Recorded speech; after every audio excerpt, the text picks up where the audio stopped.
Catherine from Cognism. Rock.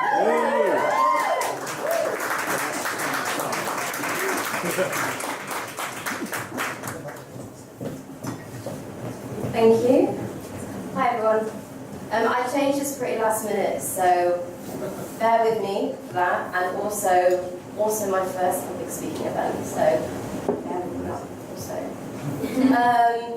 So I'm Catherine, I work at Cognism and I'm the sales team lead.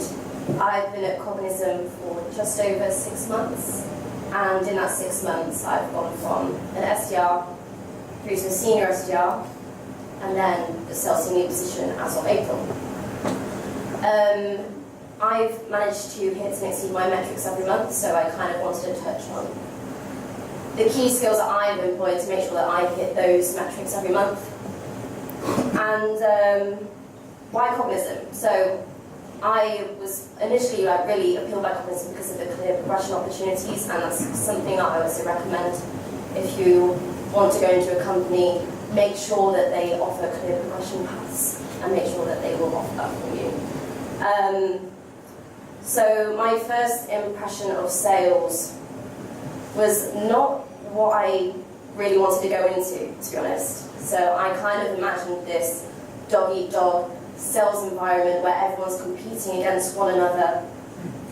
And that's not really what I imagined my career path to go into, but I actually had a couple of friends working in Cognism, and they told me their success and how they've managed to progress really quickly, and that really appealed to me. So anyway, got the final stage interview and managed to get the position.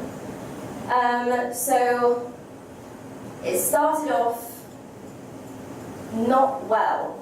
I was not naturally blessed with the sales ability. I was incredibly nervous, and still something that I have to kind of deal with sometimes. But yeah, I was incredibly nervous, and I had to quickly change the techniques that I used to make sure that I got better at my position very quickly. And in the end, I ended up being one of the top performers, so it obviously worked. So I'm going to touch on the kind of things that I did to make me a good performer. So first of all, it's just cliche positivity. Just because you don't get things straight away doesn't mean that you won't eventually be great at them or that you can't get better at them. And I was so initially focused on other people's successes around me, focusing on their numbers and what they did to make them great, but not really focusing on why I was great.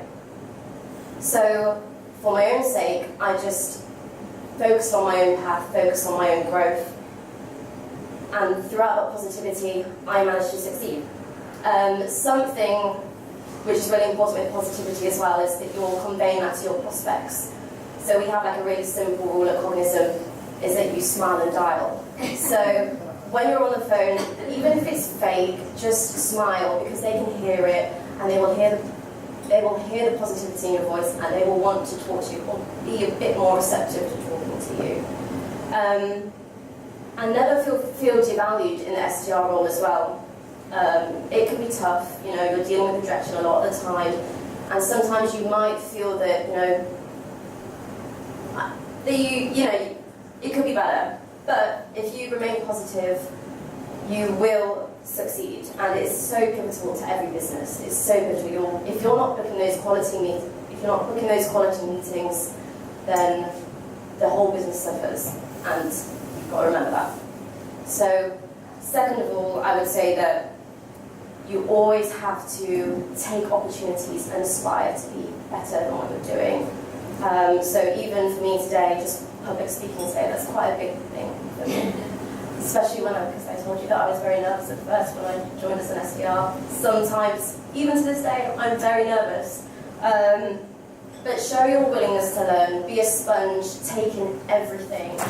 Find yourself a brilliant mentor or a brilliant manager, and surround yourself with people that have your best interests at heart and want you to do well. Because then you will, and then you can then give that back to other people who join the company and they're quite new, and you can be that manager and that mentor to them. Also, the general things in opportunities, just network with everyone. Come to these events and connect with people, and make sure that you're building that strong network around you for the future. And that's just going to instill confidence. So, yeah. And the main thing that I found has helped me in gaining my sales team lead position is that helping and lifting the other people around me has really shown my managers that I can be a leader, and they've given me the opportunity to do so. So I've always put other people around me first. You know, I obviously hit my targets, but like on top of that, I'm also helping other people around me to hit their targets as well. And yeah, I think that's really, to wrap it up, the three main things I know: just remaining positive, don't compare yourself to other people and focus on your own path. Always taking those opportunities inspired to do more, and then helping and lifting the other people around you, because it will be noticed and it will be rewarded. So, yeah.